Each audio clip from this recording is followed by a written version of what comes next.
Dan pemirsa, siang kali ini kami awali dari Polda Sumatera Barat yang menyatakan siap menghadapi laporan keluarga Afif Maulana ke Bareskrim Polri. Polda Sumbar juga meyakini pernyataan yang diberikan selama ini sesuai dengan petunjuk dan fakta yang ada.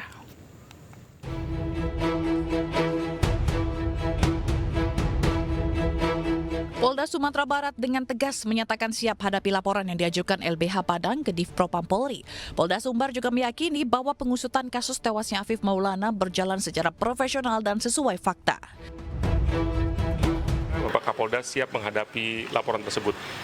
Ya, ini disampaikan pada saat tadi pagi kebetulan Bapak Kapolda menerima audiensi dari LPSK.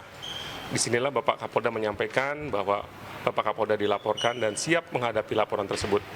Karena memang dari awal terjadinya kasus ini sampai detik ini Bapak Kapolda selalu berbicara sesuai dengan fakta, sesuai dengan data, dan sesuai dengan petunjuk yang ada. Jadi Bapak Kapolda tidak ngarang-ngarang. Sebelumnya, keluarga Afif Maulana diwakili oleh tim dari LBH Padang melaporkan Polda Sumbar ke Bareskrim Polri atas dugaan pelanggaran etik. Sejumlah pernyataan Kapolda Sumbar juga dinilai seringkali berubah dan tidak menyasar ke proses penegakan hukum. Kapolda Sumbar menjanjikan bahwa prosesnya katanya akan dilakukan secara transparan dan juga dilakukan secara akuntabel ya. Namun yang terjadi justru sebaliknya, Kapolda Sumbar dalam pemantauan statement media yang kami lakukan bersama koalisi itu justru tidak menyasar proses penegakan hukum yang sebetulnya jadi inti persoalan ini, tapi kemudian justru menuduh keluarga, menuduh tim pendamping itu memberikan kabar yang atau kabar bohong begitu ya. Nah, itu kan bertolak belakang sebetulnya dengan kapasitasnya sebagai Kapolda begitu, yang semestinya punya sumber daya yang cukup, punya alat yang canggih, yang semestinya harapan kami dapat mengungkap secara terang benderang proses hukum yang menimpa klien. Hingga kini, proses penyelidikan kasus yang menewaskan anak laki-laki berusia 13 tahun itu masih berlanjut. Polda Sumbar pun tidak berencana menghentikan penyidikan. Tim Liputan iNews melaporkan. Ya, pemirsa, keluarga Afif Maulana bersama LBH Padang juga mendatangi Yayasan Lembaga Bantuan Hukum Indonesia YLBHI Jakarta untuk meminta keadilan. YLBHI menuntut Kapolri usut tuntas kematian pelajar tersebut.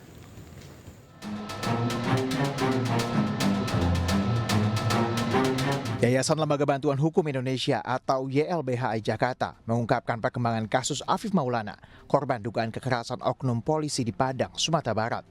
YLBHI membantah pernyataan Polda Sumatera Barat mengenai bahwa Afif Maulana tewas akibat melompat dari jembatan Kuranji karena diduga menghindari kejaran polisi saat tawuran. Yang baru dia akui hanya penyiksaan di Polsek Kuranji. Memang benar kesalahan prosedur, tetapi yang di jembatan Kuranji belum diakui sampai saat ini. Untuk itu kami akan terus teman-teman berjuang untuk mengungkap misteri satu kesatuan utuh TKP ini, mulai dari jalan, jembatan, polsek dan juga Polda Sumbar begitu. Nah, ini yang kami sedang upayakan dan memang kami merasa bahwa Polda sangat tergesa-gesa. Mereka baru memeriksa sekian saksi, baru ayah korban yang diperiksa, lalu ada saksi F yang diperiksa, ada saksi A yang diperiksa. Saksi F dan saksi A ini diamankan di Polsek Kuranji. Belum ada pemeriksaan terhadap saksi-saksi lain yang diamankan juga. Dan kemudian sudah memeriksa anak buahnya yang katanya 45 orang itu.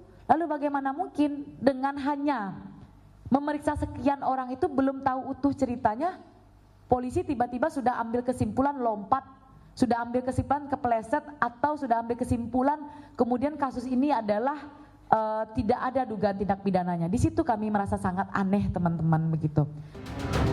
Ada 9 pola modus dan tipikal yang sama ditemukan Yayasan Lembaga Bantuan Hukum Indonesia dalam kasus Afif Maulana dengan kasus kekerasan sebelumnya. Polisi kerap melakukan penyangkalan, penghilangan CCTV atau barang bukti, lambatnya pengungkapan kepolisian, tidak adanya proses pidana, dan membuat nama institusi Polri kembali tercoreng, apalagi korban adalah anak di bawah umur.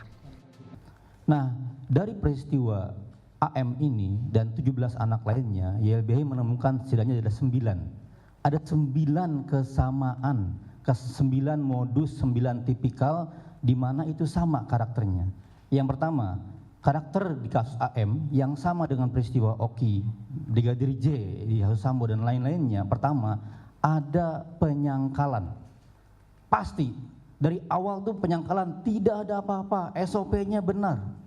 Tidak ada unsur di mana curiosity, penasaran. Tidak ada unsur sesuai dengan SOP di mana polisi wajib menyelidiki. Itu jelas pelanggaran SOP kepolisian sejak awal. Setiap proses penyiksaan wajib dihukum maksimal, apalagi pelakunya aparat. Ya. Nah, pertanyaannya kenapa Kapolda, kenapa Polda kemudian turut melakukan upaya-upaya proteksi kepada aparat di bawahnya? Padahal kan ini kan soal bagaimana ada orang yang melakukan kejahatan, jangan dilindungi dong. Kalau dilindungi berarti kelembagaannya sama gitu. Harusnya Kapolda memeriksa dengan cepat. YLBHI menuntut agar Kapolri mengungkap secara transparan kasus anak Afif Maulana ini. Dari Jakarta, Steven Patinama, Guntur Zulkarnadi, iNews melaporkan. Kita ke informasi lain, pemirsa, hari ini sidang pra-peradilan Peggy Setiawan kembali digelar di Pengadilan Negeri Bandung. Ya, pemirsa, agenda sidang hari ini adalah pemberian kesimpulan dari dua belah pihak. Ya, kesimpulan sudah saya terima dari dua belah pihak. Polda Jawa Barat menyerahkan 12 halaman kesimpulan. Polda Jabar juga menolak seluruh dalil yang dinyatakan oleh tim kuasa hukum Peggy Setiawan. Sementara dari pihak kuasa hukum Peggy Setiawan menyerahkan 30 halaman kesimpulan. Kuasa hukum juga meyakini Peggy Setiawan adalah korban salah tangkap. Sidang hari ini dipantau langsung oleh tim perwakilan Komisi Yudisial. Pengawalan dilakukan lantaran sidang ini menyita perhatian publik. Ya, semua dalil-dalil yang disampaikan oleh para pemohon tentunya setelah kita kaji semuanya ya untuk kami tolak begitu ya. Pak, ada berapa halaman akan kembali Pak dari boleh sedikit.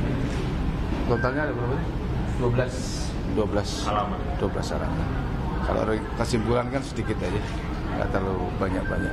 Kalau secara garis besar seperti apa sih Pak kesimpulan dari ya apa yang menjadi bukti-bukti kemarin yang telah disampaikan itu masalah penetapan tersangka kepada pemohon, ya kami sudah menyatakan bahwa itu sudah sah menurut hukum. Pak, sedikit Pak, 5 hari persidangan menurut Polda Jabar bagaimana Pak jalannya persidangan dan juga hakim sendiri penilaian dari Polda Jabar bagaimana? Kalau kesimpulan kami to the point aja. Kami minta agar tersangkanya Peggy Setiawan digugurkan. Sebab sesuai dengan fakta yang ada, sesuai dengan keterangan ahli, memang harus digugurkan dan dibebaskan. Intinya sana. Kalau dari jumlah berkas ada berapa halaman mungkin Pak yang diperiksa? Banyak kami tadi. Jadi kurang 3 bulan lah. 30 hari. Ya. Mungkin poin-poinnya. Apa yang itu? Poinnya itu aja. Intinya Peggy Setiawan dibebaskan karena yang ditangkap itu adalah Peggy Setiawan, bukan Peggy Peron. DPO itu adalah... Sudah dari awal saya katakan saya tidak punya kepentingan dalam perkara ini. Saya akan memutus dengan objektif. Tidak ada yang namanya tekanan dari manapun, saya abaikan walaupun ada. Saya akan objektif, saya akan memberikan putusan yang terbaik. Terbaik ini bukan terbaik untuk pemohon, bukan juga terbaik untuk termohon. Sementara itu, pemirsa, selama persidangan, kuasa hukum Peggy Setiawan menemukan sejumlah kejanggalan dalam penetapan Peggy sebagai seorang tersangka. Dan berikut poin-poin penting yang menjadi gugatan tim pengacara Peggy Setiawan kepada Polda Jawa Barat. Yang pertama adalah ciri fisik dan usia yang berbeda antara versi DPO yang disebarkan Polda Jawa Barat dengan versi yang ditangkap polisi. Peggy Setiawan dalam DPO polisi berusia 22 tahun saat peristiwa terjadi di tahun 2016. Ini artinya saat ini usia Peggy Setiawan sudah 30 tahun. Sementara menurut polisi, Peggy juga memiliki ciri fisik berambut ikal dan berkulit hitam.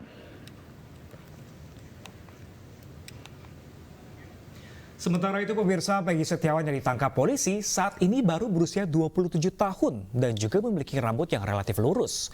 Inilah dasar yang menurut kuasa hukum menguatkan dugaan salah tangkap dan menimbulkan pertanyaan apakah Peggy Setiawan ini adalah Peggy alias Peron yang masuk dalam DPO. Poin lain yang menjadi sorotan kuasa hukum Peggy adalah soal alamat. Kalau Peggy alias Peron yang dicari polisi disebut beralamat di Banjarwangunan, Kecamatan Mundu, Cirebon, Jawa Barat. Berbeda dengan Peggy Setiawan yang ditangkap, dari berbagai kesaksian tetangga, Peggy sudah lama tinggal di alamat rumahnya saat ini, yaitu di Dusun 1, Blok Simaja, Kecamatan Talun, Jawa Barat. Sementara di poin lainnya pemirsa adalah soal penetapan tersangka yang dianggap juga janggal. Menurut kuasa hukum Peggy, sejak tahun 2016 tidak pernah dipanggil atau diperiksa polisi. Meski saat itu rumahnya sempat digeledah, tiba-tiba di tahun 2024 ketika kasus pindah muncul kembali ke publik, Peggy ditangkap oleh polisi lalu ditetapkan sebagai tersangka.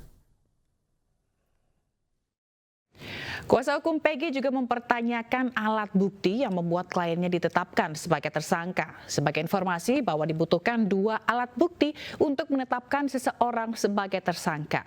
Dan hal itulah yang dipertanyakan, bukti relevan dan sah apa yang dimiliki polisi untuk menetapkan Peggy sebagai tersangka. Ini juga yang dijawab oleh Polda Jawa Barat dalam persidangan di pra-peradilan.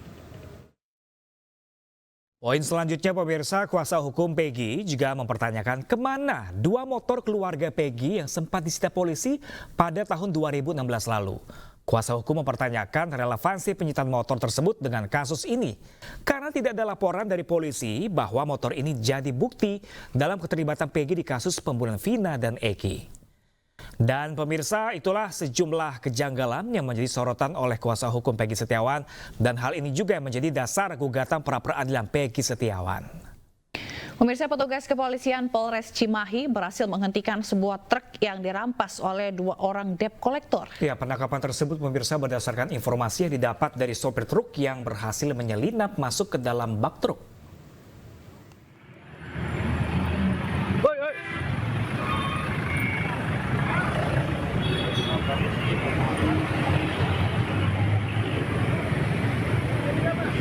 Inilah detik-detik anggota Patwal Lalu Lintas Polres Cimahi menghentikan sebuah truk yang dirampas penagih utang atau debt collector dari Ciranjang, Kabupaten Cianjur. Informasi didapatkan polisi dari sopir truk yang berhasil menyelinap masuk ke dalam bak truk. Perampasan dilakukan saat sopir truk akan mengantar barang dan dipepet 2 kendaraan yang kemudian memaksa untuk menyerahkan kendaraan. Sang sopir kemudian menghubungi polisi dan akhirnya truk diamankan di kawasan Padalarang, Kabupaten Bandung Barat. Pas saya lihat di pom yang mau Citata itu, pas belokan, pas belokan, nah nemu saya di situ. Pas gitu saya ngelenap dari belakang naik ke truk ini. Iya, naik ke truk ininya. Tersebut dengan cara menaiki di bagian bak belakang. Dan pada saat sopir tersebut berada di bak belakang, sopir tersebut mencoba menghubungi petugas. Alhamdulillah dari informasi tersebut dapat kami kembangkan dan dapat kami amankan kendaraan tersebut di wilayah Padalarang. Ini juga yang merampasnya siapa, Pak? Sementara informasi yang kami dapat untuk pelaku perampasan dari pihak debt collector. Aksi polisi menghentikan truk yang melaju kencang ini sempat menjadi perhatian warga. Kasus perampasan kendaraan ini diserahkan ke Satreskrim Polres Cimahi guna penyelidikan lebih lanjut. Dari Kabupaten Bandung Barat, Jawa Barat, Yuwono Wahyu, iNews melaporkan. Kita ke informasi lainnya pemirsa, rekonstruksi kasus menantu bunuh mertua di Kendari, Sulawesi Tenggara ini berlangsung dramatis. Keluarga korban histeris melihat kedua pelaku lakukan aksi pembunuhan. Pelaku menantu pun menangis saat memerankan adegan rekonstruksi tersebut.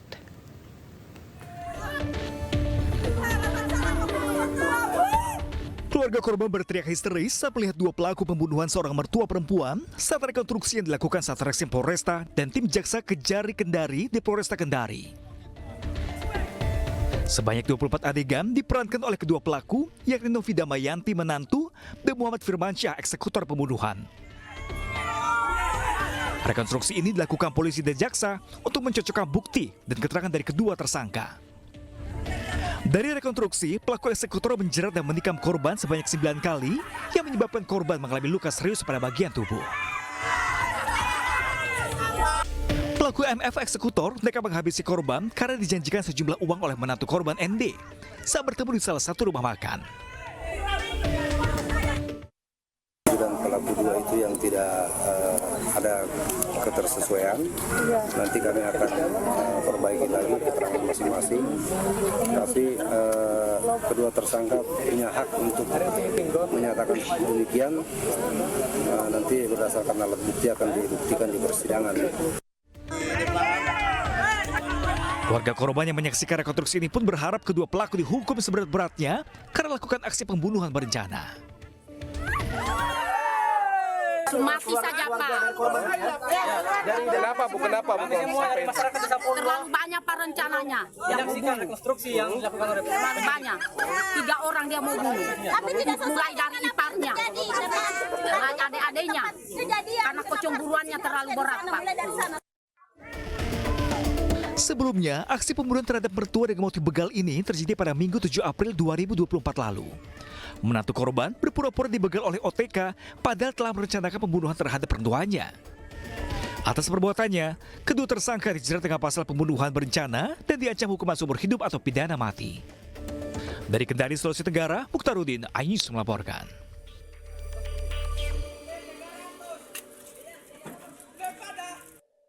Selanjutnya pemirsa, warga negara asing asal India yang merupakan aktor sekaligus produser film Bollywood diamankan petugas Bea dan Cukai Bandara Soekarno-Hatta, Tangerang, Banten. Pria asal Mumbai, India tersebut kedapatan menyelundupkan 3 satwa liar langka yang disembunyikan di dalam tas koper berisi mainan dan makanan.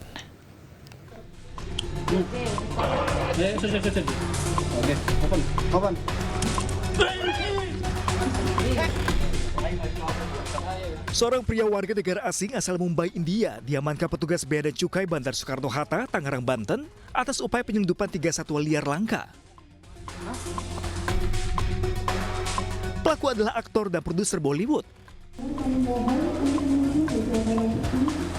Petugas sempat mencurigai sebuah koper milik pelaku Rama Mehrab, 56 tahun. Saat diperiksa terdapat 1 ekor burung cendrawasih kuning kecil, 1 ekor cendrawasih botak Papua, dan 1 ekor berang-berang cakar kecil albino. Untuk mengelabui petugas, ketiga satwa yang hendak diselundupkan tersebut disamarkan dengan makanan hingga mainan anak-anak yang disimpan di dalam koper. Saat ini, Bea dan Cukai Bandar Soekarno-Hatta masih lakukan pendalaman untuk menemukan keterlibatan pihak lain dalam kasus penyelundupan 3 satwa liar dilindungi. Dengan barang-barang yang lain, ada mainan indikasi membawa satwa liar. Setelah kita buka dan disaksikan oleh penumpangnya, ternyata memang betul ditemukan di situ ada burung cendrawasih botak Papua ya. Kemudian juga yang satu lagi burung cendrawasih paradis minor ya. Kemudian ada satu lagi berang-berang. Cendrawasih sampai saat ini tetap dia menjadi satwa langka yang 11 ekor yang sudah harus izin presiden ya. Perizinannya baik itu dia sama seperti statusnya langkanya seperti komodo, harimau Sumatera, badak, owa, gitu kan, lutung mentawai, nah seperti itu Pak. Jadi atas perbuatannya, pelaku terancam pasal kepabeanan dengan hukuman 10 tahun dan denda 5 miliar rupiah. Dari Tangerang, Banten, Hasnugara, Ainus melaporkan. Kembali di iNews Siang, pemirsa, Dekan Fakultas Kedokteran Universitas Airlangga dicopot usai menolak rencana pemerintah mendatangkan dokter asing ke Indonesia. Ya, wacana impor dokter asing muncul karena Indonesia dinilai kekurangan dokter yang mampu menangani bayi dengan kelainan jantung bawaan.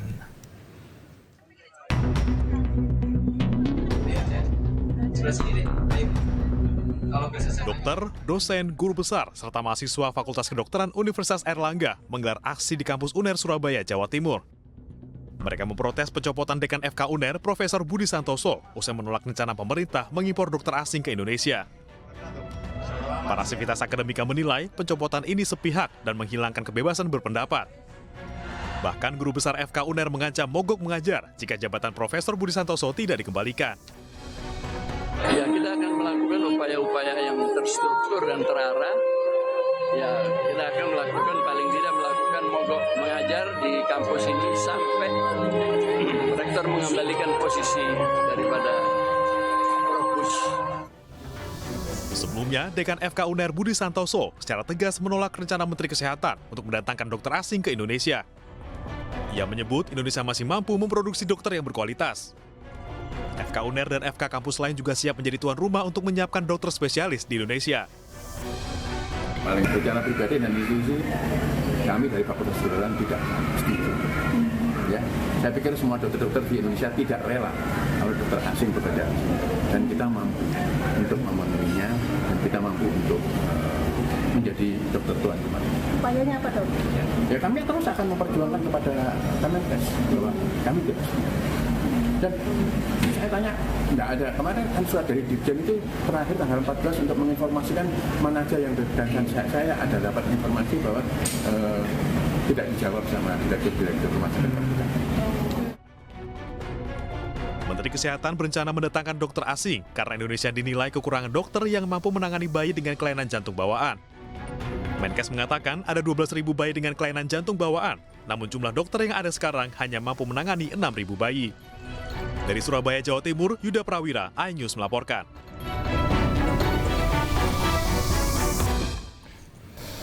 Sementara itu, pemirsa, penyidik Bareskrim Polri menggeledah kantor energi baru terbarukan dan konservasi energi atau EBTKE di Kementerian SDM terkait kasus dugaan korupsi pengadaan penerangan jalan utama tenaga surya. Dari lokasi, penyidik membawa sejumlah barang bukti untuk diperiksa lebih lanjut usai melakukan penggeledahan selama 10 jam.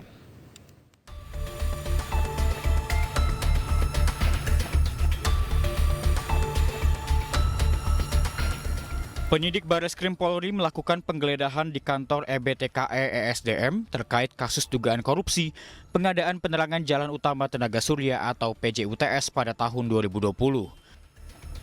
Penggeledahan dilakukan selama 10 jam dimulai sejak pukul 9.30 pagi. Kasubdit 1 di Tipikor Bareskrim Polri, Kombes Pol Ahmad Sulaiman mengatakan pihak penyidik membawa sejumlah alat bukti berupa dokumen dan alat elektronik seperti PC dan handphone. Ya, makasih Pak. Ya, kita mengamankan ada dokumen, kemudian ada barang bukti elektronik yang berkaitan dengan tindak pidana. Komputer? Ya, ada PC, ada handphone. Ya. Tapi hal detail saya pikir nanti ya. Diketahui proyek PJUTS merupakan program pemerintah yang dikelola Kementerian ESDM melalui Ditjen EBTKE yang bersumber dari anggaran pendapatan dan belanja negara. Ditaksir kerugian negara mencapai 64 miliar rupiah. Dari Jakarta, Ismalia Jaka Samsa, iNews melaporkan. Pemirsa, buntut Pusat Data Nasional diserang hacker, Dirjen Aplikasi Informatika Kementerian Kominfo Samuel Abrijani Pangerapan mengundurkan diri dari jabatannya. Ya, Samuel mundur sebagai bentuk pertanggungjawabannya sebagai pengelola teknis Pusat Data Nasional. Alasan utama Dirjen Aptika Kementerian Komunikasi dan Informatika Samuel Abrijani mundur karena merasa bertanggung jawab atas serangan cyber terhadap server di Pusat Data Nasional. Diketahui server tersebut diserang ransomware yang berdampak pada berbagai layanan publik. Semi menjelaskan bahwa peristiwa penyanderaan data di Pusat Data Nasional sementara adalah kejadian teknis yang menjadi tanggung jawab dirinya.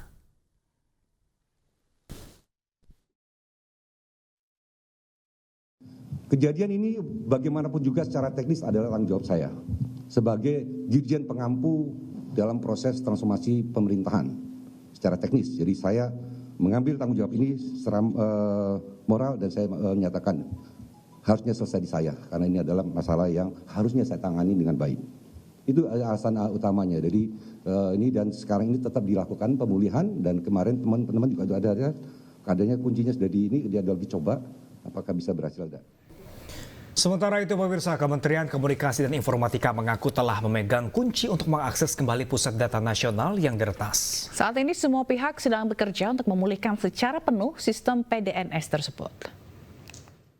Kami juga mendapatkan, tapi ini kerjaan lagi dikerjakan dan kita sudah coba di spesimen kita memang berhasil dibuka, tapi kita belum tahu karena kan dikunci banyak. Itu sih lagi dikerjakan oleh teman-teman teknis. Jadi itu juga jangan tanyakan terlalu dalam. Saya tahu itunya aja. Ya itu semua orang bisa download kan, sudah dibuka kan.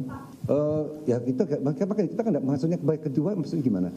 Kan belum dikasih ke kita langsung, itu kan memang bisa di-download.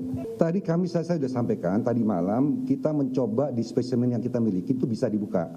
Itu aja, saya nggak tahu. Pemirsa, pemerintah Kota Semarang bersama Kejaksaan Negeri Kota Semarang akan serius menangani praktik perjudian, khususnya judi online. Ya, karena praktik perjudian bisa berdampak fatal pada ekonomi masyarakat dan juga berdampak pada keluarga.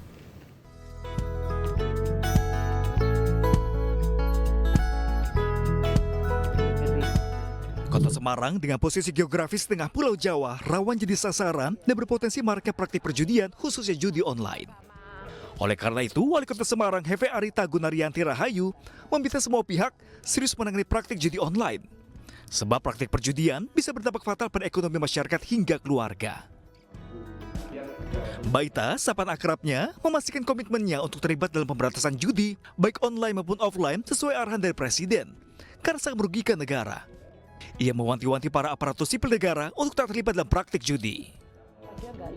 Judi online kalau orang udah merasuk itu ya nanti di pekerjaan, di rumahnya, rumah tangganya, sampai bahkan nyawa. Ya pasti kan, kalau itu kan pasti di Undang-Undang ASN ada ya, tapi kan bukan masalah terlibatnya, tapi korban multipliernya ini Mas, yang kita ini kan yang tadi sampaikan harta benda, yang main bapaknya, tapi yang jadi korban kan anak istrinya. Bahkan tadi coba nggak punya rumah sampai mohon maaf ini di kamar mandi dan sebagainya. Belum nanti yang kemarin kan di luar di daerah lain, provinsi lain, suami istri, bahkan itu aparat gitu kan, karena gemes sama jengkel sama suaminya, suaminya dibunuh dan sebagainya. Ini kan jadi nyawa, harta benda, keluarga, dan tingkat perceraian sekarang juga sudah mulai banyak karena juga terjadinya seperti itu. Sementara itu, Kejaksaan Negeri Kota Semarang memastikan komitmennya untuk menangani kasus perjudian secara profesional. Pihaknya juga tak segan-segan untuk memutuskan hukum maksimal kepada pelaku perjudian. Online ini kan kita pasang lakukan 303 itu KUH pidana, kemudian kita juga ada undang-undang ITE dan kalau nggak salah dipasang masalah pencucian uang. Jadi mungkin kalau saya lihat kalau ini ya bisa sampai 10 tahun. Komitmen Kejari Pak buat ada sebelum ya jelas, komitmen Kejari kan jelas. Kita lakukan persidangan seprofesional mungkin. Kedepannya, bersama Kejari, pemerintah Kota Semarang akan serius tangani praktik judi online dengan gencar lakukan sosialisasi terkait penanganan dan pencegahan perjudian. Dan meminta masyarakat untuk menjauhi perjudian karena dampak efek yang sangat berbahaya. Dari Semarang, Jawa Tengah, Tim Liputan iNews melaporkan. Majelis Kehormatan Mahkamah Konstitusi atau MKMK memutus Anwar Usman tak melanggar kode etik dalam laporan dugaan menyewa pengacar sengketa pileg. Anwar Usman diputuskan tidak melanggar prinsip kesopanan dan kepentingan. Dalam sidang, MKMK juga menegaskan bahwa PT UN tidak berwenang mengadili putusan MKMK atas pemberhentian Anwar Usman sebagai Ketua Mahkamah Konstitusi. Sebelumnya Anwar Usman digugat oleh advokat Ziko Leonardo Simanjuntak atas dugaan konflik kepentingan antara dirinya dan Muhammad Ruliandi yang berperkara di MK. Padahal Ruliandi adalah kuasa hukum KPU dalam perkara sidang perselisihan hasil pemilu 2024. Terdapat pelanggaran kode etik dan perilaku hakim konstitusi in kasu prinsip kepantasan dan kesopanan dalam Sabta Karsa Utama yang dilakukan oleh hakim terlapor sebagaimana didalilkan oleh Kehormatan telah secara tegas menyatakan pendiriannya bahwa Petun tidak mempunyai kewenangan untuk mengadili putusan Majelis Kehormatan yang merupakan putusan lembaga etik yang bersifat final. Ya, pemirsa, KPU sepakat menunjuk Muhammad Afifuddin sebagai pelaksana tugas Ketua Umum KPU. Muhammad Afifuddin akan menjalankan tugas organisasi sampai nanti terpilih Ketua KPU secara definitif. Penunjukan Afifuddin sebagai PLT Ketua KPU dilakukan dalam rapat pleno. Sejumlah anggota KPU sepakat menunjuk Muhammad Afifuddin sebagai pelaksana tugas Ketua Umum KPU menggantikan Hasyim Asyari. Penunjukan ini berlaku hingga nantinya ditentukan pemilihan Ketua KPU definitif. Keputusan pemilihan PLT Ketua Umum KPU ini telah sesuai dengan Peraturan KPU nomor 5 tahun 2022, di mana KPU memiliki waktu 1 kali 24 jam untuk menentukan pengganti Ketua KPU. Adalah memutuskan pelaksana tugas dari Ketua Komisi Pemilihan Umum Republik Indonesia. Hasil pleno sudah memutuskan secara bulat, kami bersepakat untuk memberikan mandat kepada Pak Muhammad Afifuddin untuk menjadi pelaksana tugas dari Komisi Pemilihan Umum dalam Ketua Komisi Pemilihan Umum untuk melakukan tugas-tugas organisasi sampai dengan nanti dipilihnya Ketua KPU secara definitif. Dengan demikian, untuk waktu dan kesempatan, innalillahi wa inna ilaihi rajiun, dan bismillahirrahmanirrahim. Teman-teman anggota KPU tadi secara bulat, secara sepakat memberikan mandat kepercayaan ke saya untuk menjadi pelaksana tugas. Yang akan kami lakukan adalah pertama, menguatkan kembali konsolidasi internal kita menghadapi satu tindak lanjut dari putusan Mahkamah Konstitusi yang sebagian masih belum selesai. Yang kedua, dan ini yang juga sangat penting, kita akan menghadapi Pilkada serentak 2024, sehingga yang kita lakukan adalah kita ingin memastikan bahwa tidak ada tahapan apapun yang terganggu, tidak ada persiapan apapun yang terganggu dari sisi keorganisasian di KPU Republik Indonesia. Kami berenam dan dengan Pak Sekjen serta dengan seluruh jajaran termasuk jajaran KPU Provinsi, Kabupaten, Kota se-Indonesia akan segera melakukan percepatan konsolidasi untuk memastikan bahwa Pilkada 2024 akan berjalan sesuai dengan apa rencana dan tahapan yang sudah ada. Sementara itu, pemirsa, Presiden Jokowi menghormati kewenangan Dewan Kehormatan Penyelenggara Pemilu dalam memutuskan perkara dugaan pelanggaran tindakan asusila yang dilakukan oleh Ketua KPU Hasyim Asyari. Selain itu, Presiden juga memastikan bahwa pelaksanaan Pilkada 2024 tetap berjalan baik, lancar, jujur, dan adil meski Ketua KPU RI diberhentikan. Pemerintah menghormati kewenangan DKPP dalam memutuskan itu. Dan pemerintah juga akan memastikan bahwa pilkada tetap berjalan dengan baik, lancar, nantinya jujur dan adil. Kepresnya keluar kapan, Pak? Kepresnya keluar kapan? Kepresnya keluar kapan? Perasaannya lewat Kepres belum masuk ke meja saya. Dan ini proses administrasi biasa saja. Pemirsa, RPA Partai Perindo mendampingi anak di bawah umur korban kekerasan seksual oleh pacarnya diperiksa di Polres Metro Jakarta Utara. Ya, korbannya kini hamil diperiksa sebagai saksi korban bersama saksi pelapor dan saksi lainnya.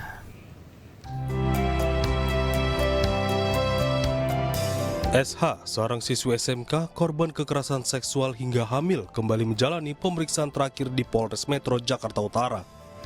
Korban yang kini hamil 8 bulan ini diperiksa sebagai saksi korban untuk mendalami peristiwa yang dialaminya. Selain korban, dalam pemeriksaan yang didampingi RPA Perindo ini juga diperiksa saksi pelapor dan saksi lainnya.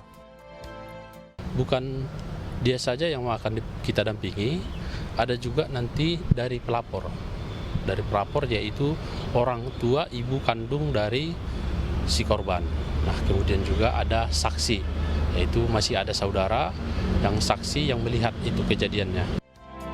Tak hanya melakukan pendampingan hukum, RPA Perindo juga melakukan pendampingan psikologis dan memastikan agar korban sehat hingga melahirkan. Dari Jakarta, Muharlin, iNews melaporkan. Pemirsa, kericuan terjadi saat sejumlah rumah warga di Lombok Tengah digusur petugas. Ya, penggusuran disebut untuk pengembangan kawasan Mandalika. dia mau jalan juga mana? Tangannya nggak ada kan? Mau beli lain kan? Ini mana?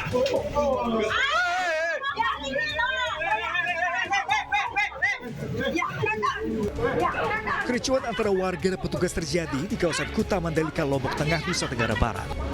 Warga marah saat rumah mereka akan digusur oleh pengembang kawasan Injourney Tourism Development Corporation atau ITDC. Warga bahkan nekat menghalau petugas dan alat berat yang hendak merobohkan rumah. Menurut salah satu ahli waris, rumah dan tanah seluas 300 meter persegi adalah milik pribadi. Warga juga menunjukkan bukti surat jual beli pada tahun 2006 yang ditandatangani pemerintah desa dan pihak kecamatan. Katanya Pak Songkol katanya, saya tidak pernah nanda tangan apa yang tertera di kertasmu katanya.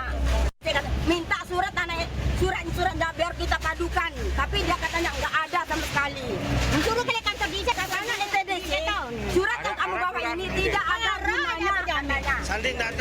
Sementara pihak ITDC membantah bahwa lahan tersebut milik warga.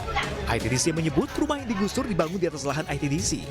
Penggusuran sendiri dilakukan untuk pengembangan dan penataan kawasan Mandalika dan penataan. Pihak ITDC menyebut akan memberikan dana kerohiman atau tali kasih kepada warga yang terkena gusur. Jadi tidak ada ganti rugi karena kita tidak melakukan transaksi jual beli lahan.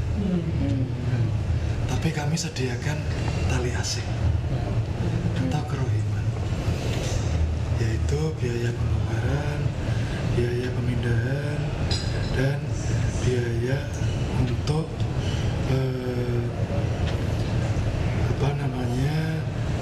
tempat istirahat sementara selama 1 bulan.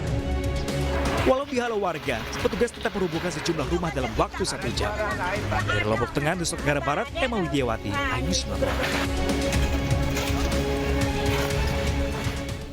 Pemirsa, periode libur sekolah, stasiun Pasar Senen ramai calon penumpang yang melakukan perjalanan keluar kota. Ya, pemirsa, lebih dari 35.000 penumpang dijadwalkan lakukan perjalanan kereta dari Jakarta hari ini.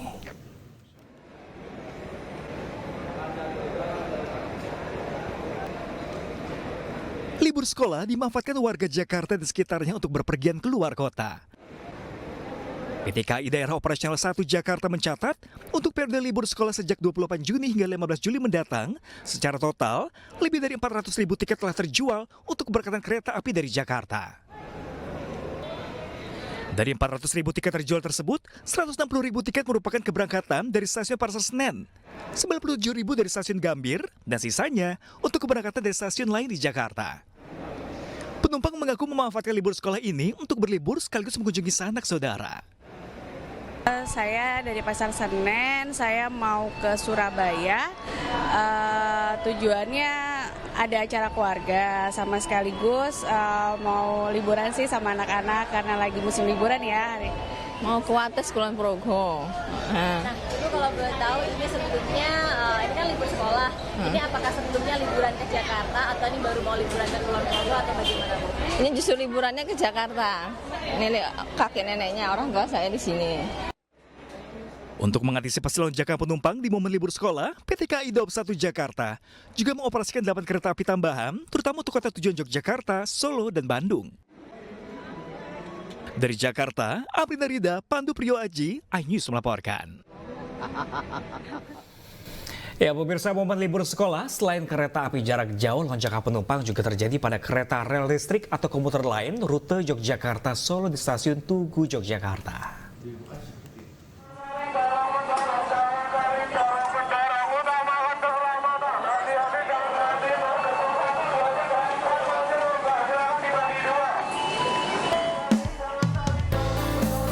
Seperti inilah lonjakan antrian kepadatan penumpang kereta listrik di stasiun Yogyakarta, relasi Yogyakarta Solo pada momen libur sekolah kali ini.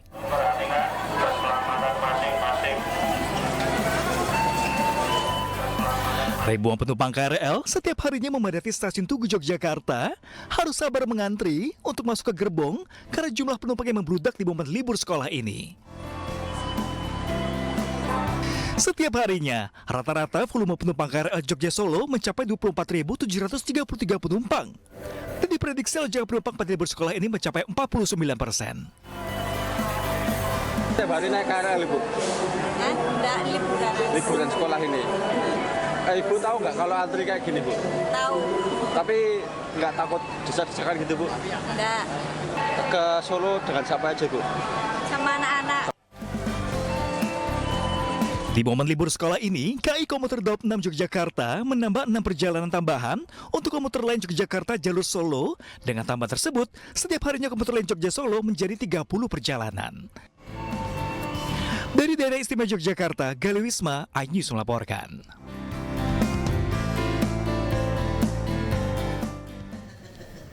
Ya, di tengah para orang tua sibuk mengisi waktu libur panjang sekolah, sebagian orang tua justru mulai sibuk berbelanja perlengkapan sekolah untuk anaknya. Ya, pemirsa, seperti yang terjadi di sebuah toko di kawasan Padalarang, Kabupaten Bandung Barat, Jawa Barat, di mana sejumlah ibu-ibu mulai menyerbu toko seragam dan perlengkapan sekolah lainnya.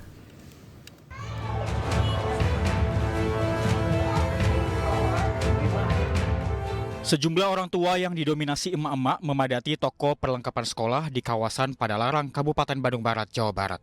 Di tengah para orang tua sibuk mengisi waktu libur panjang sekolah, sebagian orang tua yang lain justru sibuk berbelanja. Di antara perlengkapan sekolah yang ada, seragam paling banyak dicari pembeli.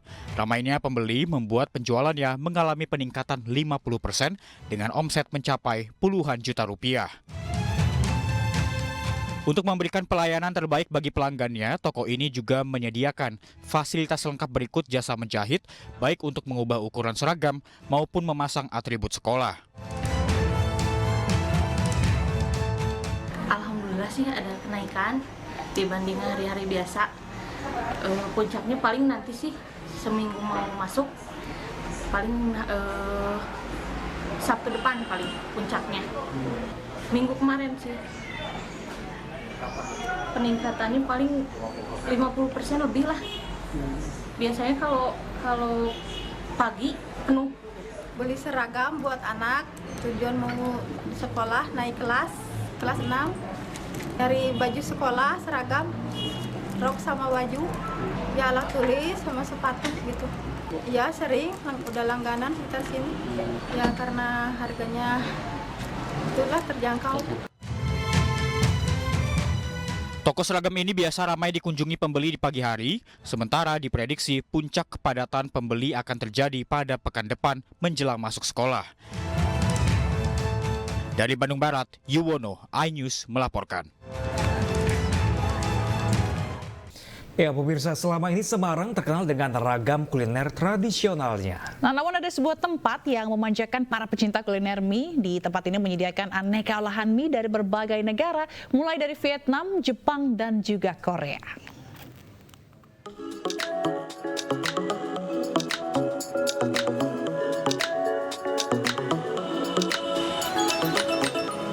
Suka dengan olahan berbahan dasar mie namun bosan dengan mie yang itu-itu saja? Anda bisa mencoba datang ke tempat makan yang satu ini. Aneka kuliner berbahan mie dari berbagai negara tersedia di restoran bernama Noodle Bar. Mulai dari pho dari Vietnam yang jadi favorit pengunjung. Terkenal dengan kuah kaldu sapi yang kaya rasa, disajikan dengan irisan daging tipis serta daun ketumbar dan jeruk nipis, menciptakan sensasi segar di lidah.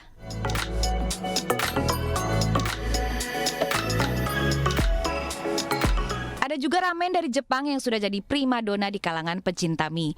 Tersedia dengan variasi kuah miso, soyu, dan tonkotsu, menawarkan rasa lezat dan kaya umami. Aneka topik daging, telur setengah matang, dan juga nori menambah lezat ramen di sini.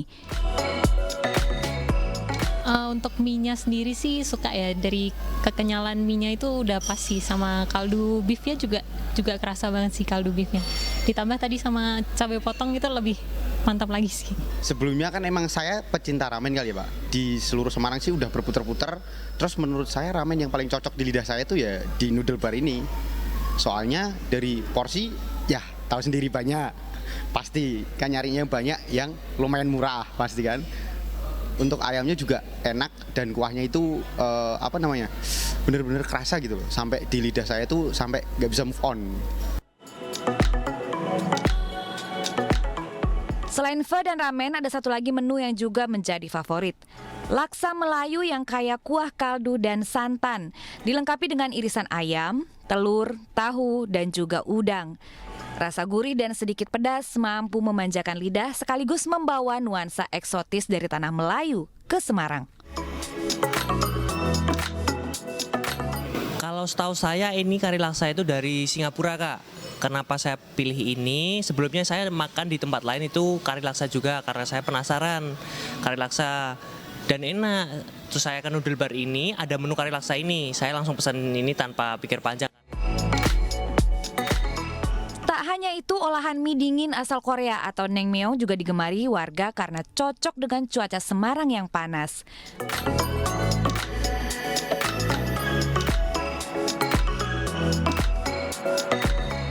Untuk menjaga rasa olahan mie tetap otentik, pihak restoran menerapkan standar operasional yang ketat. Tak hanya pemilihan bahan dan bumbu berkualitas, namun juga cara memasak sesuai dari negara asal.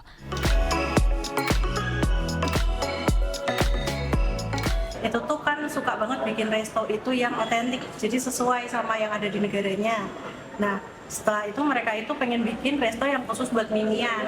Nah, muncullah si Noodle Bar ini. Kalau antusiasme warga, di sini banyak sih yang suka, soalnya kan lumayan juga, kita nggak usah sampai ke luar negeri buat mencicipi rasa otentik nih dari negara tersebut. Keragaman kuliner mie menjadi daya tarik warga berkunjung ke restoran. Apalagi harga yang ditawarkan relatif terjangkau mulai dari Rp30.000 hingga Rp60.000 per porsi. Bagi Anda yang penasaran, Anda bisa berkunjung ke restoran yang ada di Jalan Setiabudi 25, Banyumanik, Kota Semarang.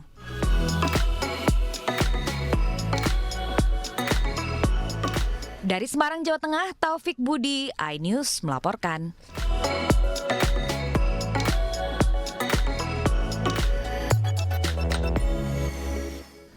Ya pemirsa, masih dalam rangka liburan sekolah, pemirsa Anda yang gemar tantangan wisata arungi sungai di Kabupaten Aceh Selatan bisa jadi pilihan. Selain derasnya air sungai, ini pemandangan alam pegunungan kaki Gunung Lesur siap memanjakan mata Anda.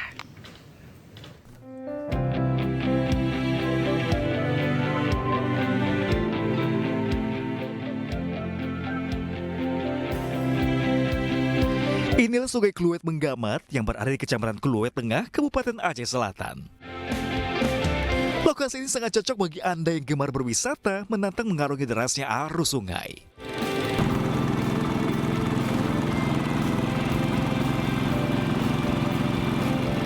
Menaiki perahu stempel ini cukup memacu adrenalin.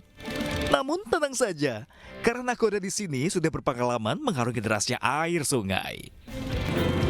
Pemandangan alamnya yang luar biasa akan kita dapati saat menjajal sungai yang diapit oleh pegunungan kaki Gunung Lesur. Sejuknya udara khas pegunungan membuat Anda merasakan ketenangan dan juga nyaman. Deras arus sungai menjadi daya tarik tersendiri bagi pengunjung, apalagi di sisi kiri dan kanan, dihiasi pegunungan yang masih terjaga keasriannya. Selain itu, di sini juga pengunjung bisa camping, trekking, memancing hingga arung jeram. Ini pertama kali kami bareng ke sini. Kemudian juga tadi kami udah naik stempel ya, speedboat. Nama lokal masyarakat di sini stempel. Terus juga sensasinya memacu adrenalin banget. Nah, buat temen-temen nih yang mau rekreasi, apalagi yang backpacker, petualang-petualang, harus banget nih ke sini. Apalagi kita bisa mancing, kemudian juga bisa stay di sini. Masih di Kabupaten Aceh Selatan, Pantai Bate Putih atau Pantai Batu Putih yang terletak di Kecamatan Mokek, Kabupaten Aceh Selatan juga bisa jadi destinasi pilihan untuk berlibur. Pantai ini disebut Bate Putih karena Anda akan menemukan hamparan bebatuan berwarna putih yang berada di tepian pantai yang dibawa ombak dari dalam laut. Tidak hanya menikmati keindahan pantainya yang mempesona, ombaknya yang tidak begitu besar, pantai ini juga aman untuk wisatawan bermain air di pinggir pantai. Untuk menuju pantai ini, dibutuhkan waktu sekitar 30 menit dari pusat kota Tapak Tuan, ibu kota Aceh Selatan. Eksotisme pantai yang masih alami membuat Anda akan merasa betah dan ingin berlama-lama untuk bermain air di pinggir pantai sambil menikmati keindahan alam di sekitar pantai bersama teman-teman dan juga keluarga. Kalau tempat yang lain tuh mungkin kan cuman pasirnya aja yang ada ya. Kalau di sini tuh kan lebih ke ada batu-batunya gitu, ombaknya pun tuh putih bersih gitu. Terus memang bagus lah, alamnya juga bagus gitu banget. Jadi boleh nih siapa yang belum kemari ke Aceh Selatan di Mekek ya. Nah, uniknya lagi, wisatawan yang berkunjung ke pantai ini dapat membawa batu putih sebagai oleh-oleh atau sebagai cendera mata. Masuk ke sini, Anda tidak perlu khawatir karena tidak dipungut biaya masuk alias gratis. Asik bukan? Dari Aceh Selatan, Provinsi Aceh, Iqdar Ivan, iNews melaporkan.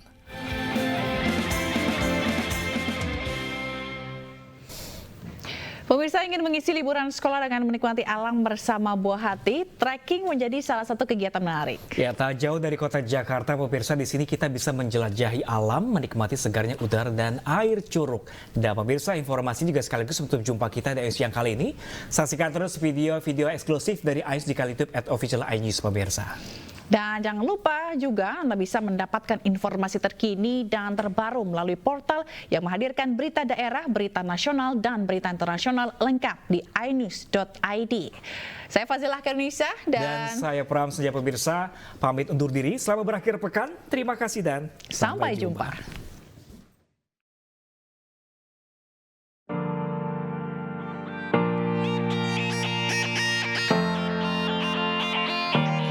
Bingung mau kemana habiskan akhir pekan? Yuk kita jelajahi wisata alam Leuwi Hejo bersama keluarga di Kampung Wangun Lande, Desa Karangtengah, Babakan Madang, Kabupaten Bogor, Jawa Barat. Sebelum trekking, kita pemanasan dulu supaya mengurangi resiko cedera. Selanjutnya, peserta dibekali alat trekking pole supaya tetap aman saat mendaki. Meski jaraknya 1 km, medan yang dilalui cukup menantang. Kita melewati perkampungan warga, jembatan kayu, kemudian area persawahan penuh lumpur. Alam persawahan nan asri mampu memanjakan mata peserta saat trekking. Oh ya, jalur trekking ini aman buat pemula maupun anak-anak. Plus ada guide yang akan mendampingi peserta. Gak hanya lintasi jalan dengan bebatuan, turunan, dan tanjakan, peserta juga menyeberangi Sungai Cilengsi. Dinginnya air sungai langsung menyegarkan kaki. Wih, segarnya. Setelah 20 menit trekking, akhirnya sampai juga di spot pertama Leuwi Hejo. Sedalam 7 meter dengan airnya yang jernih. Tak jauh dari spot pertama, ada juga nih Leuwi Benjol. Debit air terjun cukup deras dan dasar sungai tak begitu dalam. Cocok banget buat anak-anak bisa berenang atau sekedar bermain air sepuasnya. Eits, jangan lupa bersuah foto juga ya. Bagi orang dewasa bisa juga nih berenang di Leuwi Cepet dengan kedalaman 3 meter. Bisa lewat daki bukit, terus lewatin sungai, naik turun bukit gitu. Indah sih, indah, terus bagus, bisa main air. Trekking itu yang pertama kita olahraga, terus menikmati pemandangan alam. Setelah itu kita ada beberapa rute juga sih Kak. Yang lainnya ada yang lebih banyak main air, seperti yang saat ini kita kunjungin, ini ada Leuwi Hejo. Untuk Leuwi Hejo sendiri kita lebih banyak ke curugnya. Paketnya sendiri kita start from 150.000 ya per orangnya. Sampai itu ada yang paket yang ekstrim, itu harganya 300.000. Gak sampai di situ saja, Anda pengen yang lebih menantang? Uji adrenalin, cobalah cliff jumping. Sensasi melompat dari tebing di Leuwi Liek, di curug yang diapit 2 tebing dan eksotis. Anda bisa memilih meloncat dari ketinggian 3 meter hingga 7 meter. Dan yes, mendarat di telaga dengan air segar sedalam 4 meter. Wah, seru banget ya, bikin ketagihan melompat. Dari Kabupaten Bogor, Jawa Barat, Stefani Sirait, Bagus Prasetya, iNews melaporkan.